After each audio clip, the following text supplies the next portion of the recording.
PM Modi और उद्धव ठाकरे की मुलाकात को लेकर शिवसेना नेता संजय राउत का बड़ा बयान। संजय राउत ने आज की बैठक में मराठा आरक्षण पर हल निकलने की उम्मीद जताई। पीएम मोदी और सीएम उद्धव की मुलाकात से पहले एनसीपी चीफ शरद पवार ने कल शाम मुंबई में उद्धव से उनके सरकारी बंगले पर मुलाकात की। सूत्रों के मुताबिक मराठा आरक्षण को लेकर हुई बात। 2 दिन की देरी से आया मॉनसून तेजी से आगे बढ़ रहा है। महाराष्ट्र के मुंबई समेत कई जिलों में झमाझम बारिश शुरू। इस साल मॉनसून के सामान्य रहने का है अनुमान। मुंबई के कई इलाकों में हो रही है जोरदार बारिश। अंधेरी, जोगेश्वरी, गोरेगांव, मालाड, कांदिवली, बोरीवली इलाके में काले घने बादल जमकर बरस रहे हैं। महाराष्ट्र में मॉनसून की दस्तक। मुंबई में बारिश के बाद जल जमाव। मुंबई के साइन इलाके में बारिश के बाद भरा पानी।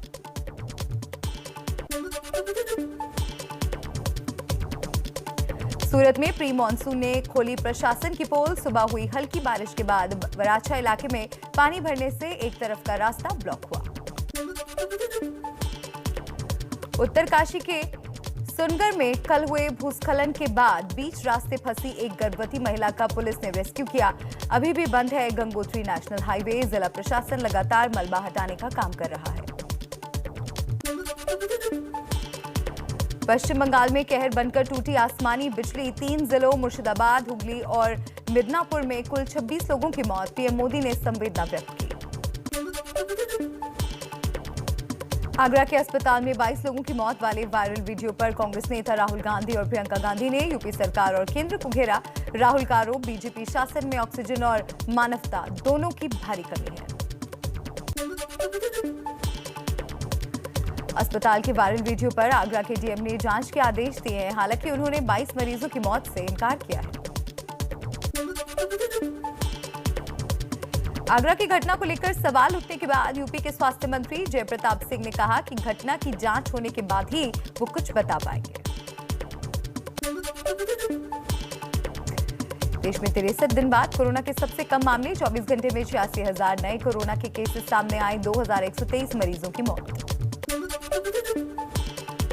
देश में कोरोना टीकाकरण की मुहिम ने पकड़ी रफ्तार। 24 घंटे में 31 लाख लोगों को लगी वैक्सीन। इसी के साथ अब तक 23 करोड़ 60 लाख लोगों को लगी वैक्सीन।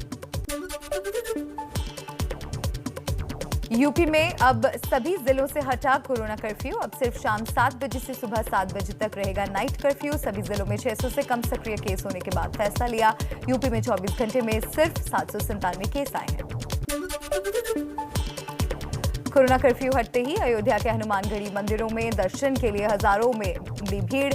लोग भूले कोरोना नियम। इस दौरान कोरोना प्रोटोकॉल की जमकर उड़ी धज्जियां। देश का विश्व प्रसिद्ध काशी विश्वनाथ मंदिर और काल भैरव मंदिर लोगों के लिए खुले। अनलॉक के बाद खुले मंदिर में दिखी भक्तों की भीड़।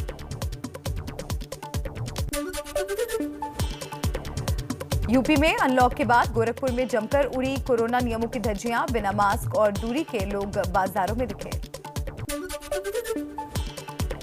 यूपी के औरैया से समाजवादी पार्टी के नेता धर्मेंद्र यादव ने जेल से छूटने पर दर्जनों गाड़ियों का निकाला जुलूस। गिरफ्तारी के लिए पुलिस मार रही है छापे। धर्मेंद्र यादव पर 25,000 का इनाम घोषित। यूपी के पूर्व मुख्यमंत्री अखिलेश यादव भी लगवाएंगे टीका। पहले वैक्सीन लगवाने से किया था इनकार। कल मुलायम सिंह ने लगवाया है टीका। पुणे में केमिकल फैक्ट्री में आग लगने से 15 महिलाओं समेत 18 की मौत, 5 लापता। राष्ट्रपति कोविंद, पीएम मोदी और गृह मंत्री अमित शाह ने दुख जताया। मृतकों के परिजनों को पीएमओ से 2-2 लाख का मुआवजा।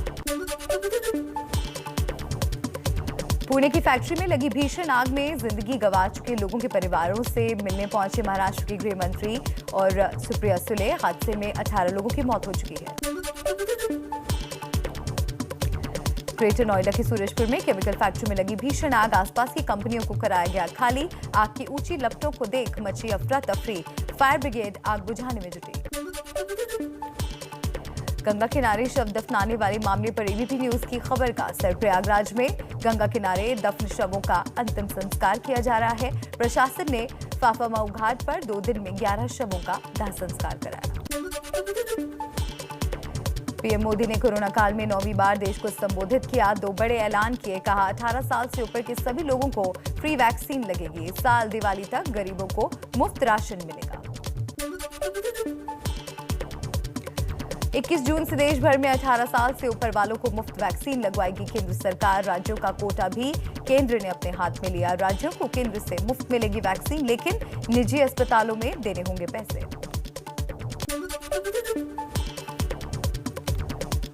प्रधानमंत्री गरीब कल्याण अन्न योजना को दिवाली तक बढ़ाया गया। नवंबर तक मिलेगा 80 करोड़ गरीबों को हर महीने तय मात्रा में मुफ्त राशन। पीएम बोले कोई गरीब भूखा नहीं सोएगा। पीएम मोदी ने कोरोना महामारी के हालातों को बीते 100 सालों की सबसे बड़ी त्रासदी बताया। कहा ऐसी त्रासदी विश्व ने ना कभी देखी थी, ना अनुभव की। कई मोर्चों पर हमारे देश ने लड़ाई लड़ी। पीएम के मुताबिक कोरोना जैसे अदृश्य दुश्मन के लिए एहतियात ही सबसे प्रभावी हथियार। बोले आज देश में 7 कंपनियां वैक्सीन बना रही हैं। 3 और टीकों का ट्रायल भी एडवांस स्टेज में चल रहा है। पीएम मोदी ने बच्चों के स्वास्थ्य को लेकर चिंता जताते हुए देश को यह भी बताया कि बच्चों के लिए नेजल वैक्सीन का ट्रायल जारी है। कहा ट्रायल सफल रहा तो वैक्सीनेशन अभियान को मिलेगी और तेजी। अपने संबोधन में पीएम मोदी ने अफवाहों से सतर्क रहने की भी देशवासियों से अपील की। कहा जो लोग ऐसा कर रहे हैं वो देश के लोगों के साथ खिलवाड़ कर रहे हैं। पीएम मोदी के ऐलान पर गृह मंत्री अमित शाह ने कहा ये देश को कोरोना मुक्त बनाने की दिशा में महत्वपूर्ण कदम। बीजेपी अध्यक्ष नड्डा बोले कोरोना के खिलाफ लड़ाई में हर देशवासी के साथ सरकार। फ्री वैक्सीनेशन के ऐलान का कई राज्यों ने स्वागत किया। पंजाब के सीएम अमरिंदर ने पीएम मोदी को धन्यवाद दिया। कहा मैंने पीएम और स्वास्थ्य मंत्री को चिट्ठी लिखी थी। फ्री वैक्सीनेशन के ऐलान पर केरल की सीएम ने पीएम मोदी की तारीफ की। बोले पीएम का इस समय लिया गया फैसला वक्त की मांग, हम इसका स्वागत करते हैं। पीएम मोदी के बड़े ऐलान पर विपक्ष का पलटवार। कांग्रेस, लेफ्ट और आम आदमी पार्टी सबने कहा सुप्रीम कोर्ट के दबाव में केंद्र ने बदली वैक्सीन नीति। राज्यों ने कभी नहीं की थी कोई मांग। पीएम मोदी के ऐलान के बाद राहुल गांधी ने ट्वीट कर सवाल पूछा सभी को जब वैक्सीन फ्री देंगे तो निजी अस्पताल चार्ज क्यों लेंगे। सुरजेवाला बोले प्रधानमंत्री अपने मुंह मिट्ठू बन रहे हैं। दिल्ली के डिप्टी सीएम मनीष सिसोदिया बोले सुप्रीम कोर्ट का आभार। सुप्रीम कोर्ट के दखल के बाद देश में सभी को मुफ्त वैक्सीन मिलेगी, लेकिन केंद्र सरकार चाहती तो बहुत पहले ये कर सकती थी। वैक्सीनेशन की नई पॉलिसी पर बंगाल की सीएम ममता बनर्जी बोली जो मैंने फरवरी में कहा था उसे मानने में पीएम मोदी को 4 महीने लग गए। आखिरकार उन्हें हमारी सुननी पड़ी। वैक्सीनेशन पर पीएम मोदी के ऐलान पर एआईएमआईएम चीफ असदुद्दीन ओवैसी का भी बयान आया। कहा पीएम ने अपना और जनता का समय खराब किया। सुप्रीम कोर्ट ने दबाव में मोदी ने यू टर्न लिया। वैक्सीनेशन पर फैसले के पीछे सुप्रीम कोर्ट और विपक्ष के दबाव की बात पर भारत सरकार के सूत्रों ने कहा 1 जून को पीएम मोदी के सामने सेंट्रलाइज्ड फ्री वैक्सीनेशन का प्लान पेश हुआ था, तभी सैद्धांतिक मंजूरी दी। पंजाब में 15 जून तक बढ़ा लॉकडाउन, लेकिन कुछ शर्तों के साथ अब छूट ज्यादा। दुकानें शाम 6 बजे तक खुल सकेंगी। जिम और रेस्टोरेंट 50% क्षमता के साथ खुलेंगे। नाइट कर्फ्यू और संडे कर्फ्यू जारी रहेगा। आंध्र प्रदेश में लॉकडाउन 20 जून तक बढ़ाया गया। सुबह 6 बजे से दोपहर 2 बजे तक कर्फ्यू में छूट। केरल में 16 जून तक बढ़ा लॉकडाउन। 12 और 13 जून को सख्त लॉकडाउन रहेगा। मुंबई में लॉकडाउन में मंदी के चलते होटल हयात रिजेंसी कुछ समय के लिए बंद। कर्मचारियों और होटल के खर्चों को वहन करने में आ रही मुश्किलों के चलते होटल प्रबंधन ने फैसला लिया। जम्मू कश्मीर के उधमपुर में स्टेडियम में भारतीय सेना ने लगाया वैक्सीन कैंप। सेना से रिटायर हुए लोगों को लगाई जा रही है वैक्सीन। हिमाचल प्रदेश के आयुष और स्वास्थ्य मंत्री का दावा 3 लाख से ज्यादा लोगों को योग से जोड़ने वाला हिमाचल पहला राज्य बना। 21 जून को योग दिवस पर 50,000 लोगों के साथ ऑनलाइन योग का लक्ष्य। मुंबई के नेस्को वैक्सीनेशन सेंटर पर वैक्सीन लगवाने पहुंचे लोग। 45 साल से ज्यादा आयु वर्ग के लोगों के लिए वैक्सीन लगवाने वालों की दिखी लंबी लाइन। बंगाल के बीजेपी नेता शुभेंदु अधिकारी आज दिल्ली में गृह मंत्री अमित शाह से मिले। कल पीएम मोदी से करेंगे मुलाकात। बंगाल की सीएम ममता बनर्जी ने राज्यपाल से राजभवन जाकर की मुलाकात। राज्यपाल जगदीप धनखड़ ने कानून व्यवस्था पर मुख्य सचिव को तलब किया था। आसनसोल पहुंचे बीजेपी प्रदेश अध्यक्ष दिलीप घोष को बैठक में बीजेपी कार्यकर्ताओं का हंगामा। कार्यकर्ताओं ने जमकर नारेबाजी की। प्रदर्शनकारियों ने लगाया दिलीप घोष और नेताओं के खिलाफ कोयला और बालू माफियाओं से सांठगांठ का आरोप। महाराष्ट्र के औरंगाबाद में कांग्रेस कार्यकर्ताओं का प्रदर्शन। बढ़े हुए तेल के दामों को लेकर सड़क पर उतरी कांग्रेस। पेट्रोल और डीजल की बढ़ी कीमतों को लेकर पश्चिम बंगाल के हुगली में टीएमसी ने किया प्रदर्शन। अंबाला में आंगनबाड़ी वर्कर्स और हेल्पर यूनियन के मेंबर्स का डीसी ऑफिस के बाहर प्रदर्शन।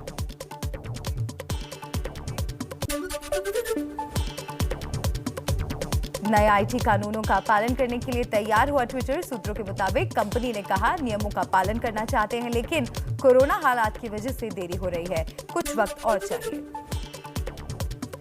हरियाणा के नूंह में आसिफ हत्या मामले में गिरफ्तार लोगों की रिहाई के लिए मेवात के इंडरी गांव में महापंचायत। एकजुट हुए लोगों ने कहा निर्दोषों की जल्द रिहाई नहीं हुई तो सड़कों पर उतरेंगे।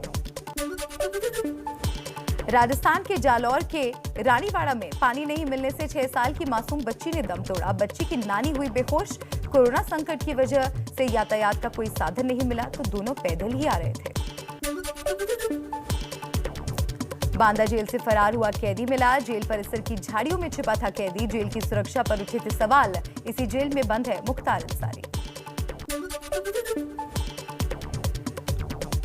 कानपुर के गोविंद नगर इलाके में पुलिसकर्मियों ने एक सब्जी विक्रेता को पीटा। पुलिसकर्मियों की दबंगई का वीडियो वायरल हुआ। यूपी के अमेठी में जमकर उड़ी कोरोना गाइडलाइन की धज्जियां। नाइट कर्फ्यू के बावजूद शादी समारोह में हुआ ऑर्केस्ट्रा का आयोजन।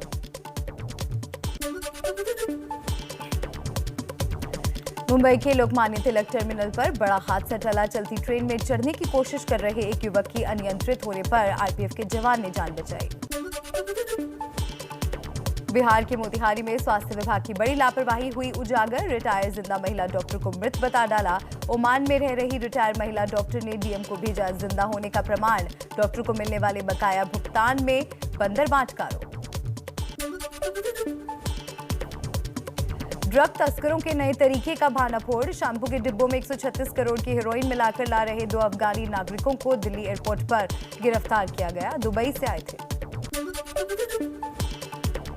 मुंबई में कोरोना दवाओं के नाम पर लाखों की ठगी करने वाले 2 लोग गिरफ्तार। 22 लाख की नकली दवाएं जब्त। गिरफ्तार आरोपियों में एक यूपी के मेरठ का और दूसरा दिल्ली का निवासी। मुंबई में ध्यान भटकाकर लोगों को दिन दहाड़े लूटने वाले गैंग के 5 सदस्य गिरफ्तार। बोरीवली के एक व्यापारी ने शिकायत की थी, उसी के बाद जाल बिछाकर पुलिस ने दबोचा। मुरादाबाद में 4 जून को एक कारोबारी के अपहरण और हत्या के मामले में 2 आरोपियों की गिरफ्तारी। फिरौती के 4 लाख रुपए वसूलकर भी कारोबारी को मार डाला था। अलीगढ़ शराब कांड में 108 मौतों के आरोपी शराब माफिया अनिल चौधरी के कोल्ड स्टोरेज पर चली जेसीबी। पिंजरी गांव में काली कमाई से खड़ा किया था कोल्ड स्टोरेज। बिहार के समस्तीपुर में पूर्व जेडीयू सांसद अश्वमेघ देवी के भाई को बाइक सवार अपराधियों ने दिन दहाड़े गोलियों से भूना। बैंक से निकाले 5 लाख रुपए भी लूटे। गुस्साए लोगों ने हाईवे जाम किया। हरियाणा के पलवल में रजिस्ट्री से अंगूठे का रबर क्लोन बनाकर बैंक खातों से रुपए निकालने वाला गैंग दबोचा गया। महिला समेत 5 की गिरफ्तारी। भारत के भगोड़े कारोबारी मेहुल चोकसी की जमानत याचिका पर आज डोमिनिका के हाईकोर्ट में सुनवाई। अभी डोमिनिका के अस्पताल में भर्ती है चोकसी। जम्मू कश्मीर में उम्मीद योजना के तहत पुलवामा में खुला पहला महिला डेयरी किसान उत्पादक संगठन। पूरी तरह से महिलाएं इस डेयरी को चला रही हैं। यूपी के बुलंदशहर में पुलिस स्टेशन में एक युवक युवती ने की शादी। फेसबुक के जरिए मिला था कपल।